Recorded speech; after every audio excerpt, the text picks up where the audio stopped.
Timnas Indonesia baru saja merilis skuad resminya untuk perhelatan Piala AFF 2022. Sayangnya dalam perilisannya skuad Garuda nggak diperkuat oleh dua pemain andalannya seperti Sandy Walsh dan Elkan Baggett. Walaupun begitu, skuad Garuda memasang target besar yakni dengan bisa keluar sebagai juara. Cetak Gol coba merangkum revolusi Timnas Indonesia di tangan Sintayong sebagai berikut.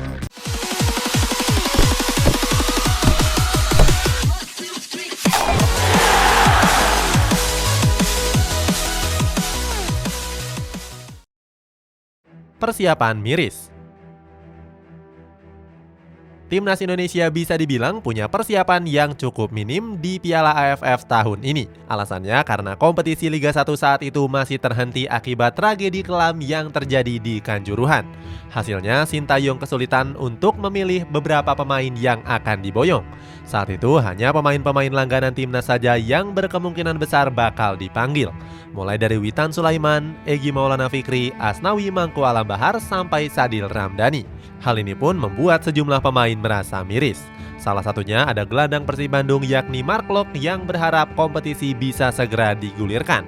Persiapan timnas ini berbanding terbalik dengan persiapan sejumlah tim lainnya. Sebagai contoh ada Thailand yang saat itu sudah memanggil 70 pemain untuk menjalani pemusatan latihan.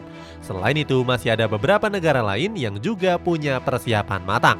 Mulai dari Malaysia dan Vietnam yang sudah mengagendakan beberapa uji coba. Saat itu Malaysia melakukan uji coba di tanggal 9 dan 14 Desember menghadapi Kamboja dan Maladewa. Sedangkan Vietnam melakukan uji coba dengan Borussia Dortmund di tanggal 30 November yang lalu. Pada akhirnya skuad Garuda pun mulai melakukan persiapan di tanggal 22 November. Saat itu mereka mengagendakan untuk melakukan pemusatan latihan di Bali. Pemusatan ini juga diikuti oleh 28 pemain mulai dari Nadeo Argawinata sampai Marcelino Ferdinand. Punya target juara. Walaupun punya persiapan yang sangat mepet, gak membuat timnas Indonesia merasa pesimis begitu saja. Di Piala AFF kali ini, mereka pun masih menargetkan untuk bisa keluar sebagai juaranya. Hal ini disampaikan oleh Ketua Umum PSSI yakni Muhammad Iryawan. Pria yang akrab disapa Iwan Bule ini mengaku optimis melihat komposisi skuad yang dimiliki timnas Indonesia. Apalagi saat itu skuad Garuda baru saja kedatangan dua pemain naturalisasi. Dua pemain yang dimaksud adalah Sandy Walsh dan juga Jordi Amat yang resmi menjadi warga negara Indonesia. Iwan Bule pun berharap kalau para penggawa skuad Garuda bisa disiplin dan juga bekerja lebih keras. Itu artinya ini menjadi kesempatan terakhir Sintayong untuk bisa membuktikan kualitasnya. Sebab PSSI pun akan mengevaluasi Sintayong seandainya pelatih Korea Selatan ini gagal mencapai target tersebut. Di samping itu juga Sintayong pun memang punya hasrat juara.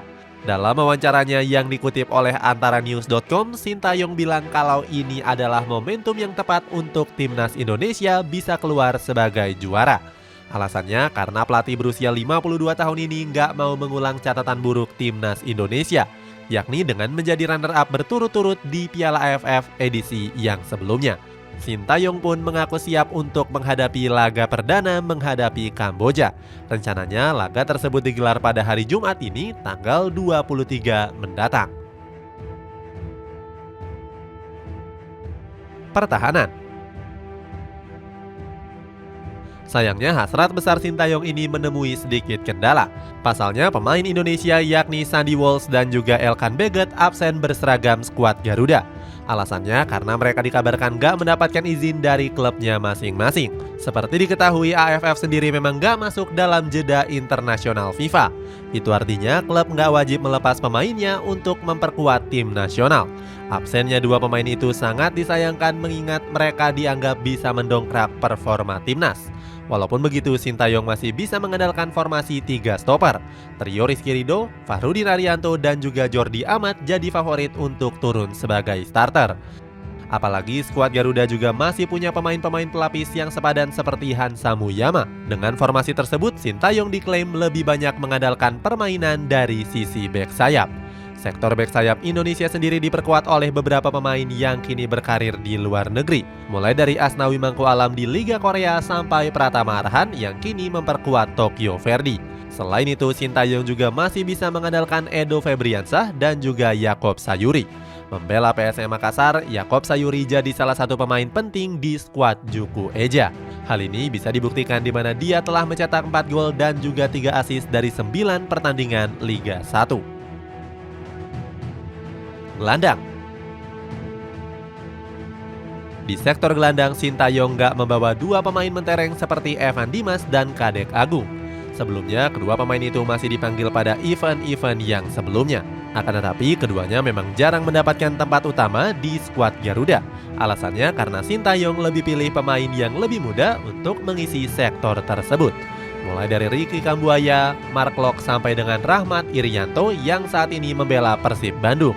Berikutnya ada Syahrian Abimanyu yang kini membela Persija Jakarta. Selain itu, skuad Garuda juga masih punya gelandang muda yakni Marcelino Ferdinand.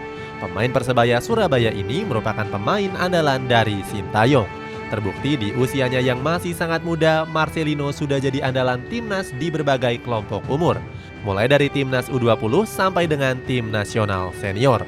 Penampilannya selalu mencuri perhatian dari para penggemar sepak bola Indonesia.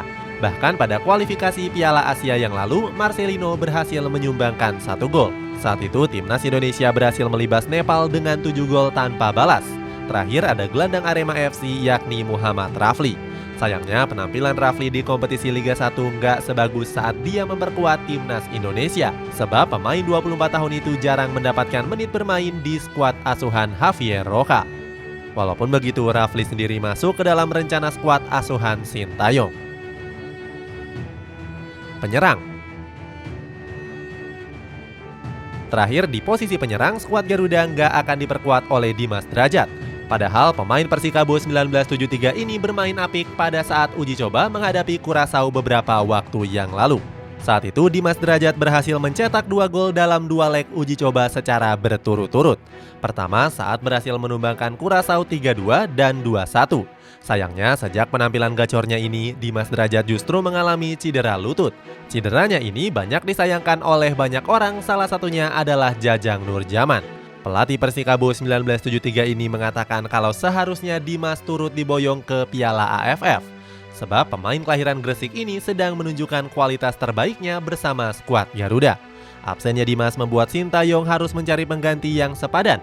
Pilihan tersebut jatuh kepada Ilyas Pasojevic yang pada akhirnya kembali mendapatkan pemanggilan. Sebelumnya, bomber Bali United itu memang jarang mendapatkan panggilan di skuad asuhan Sintayong. Sintayong pun membeberkan alasan di balik pemanggilan Spaso. Menurut pelatih asal Korea Selatan ini, Spaso dinilai sudah berkembang dari segi fisik dan juga mental. Berikutnya, untuk sektor winger, skuad Garuda dihuni oleh 2 sayap yang berbahaya.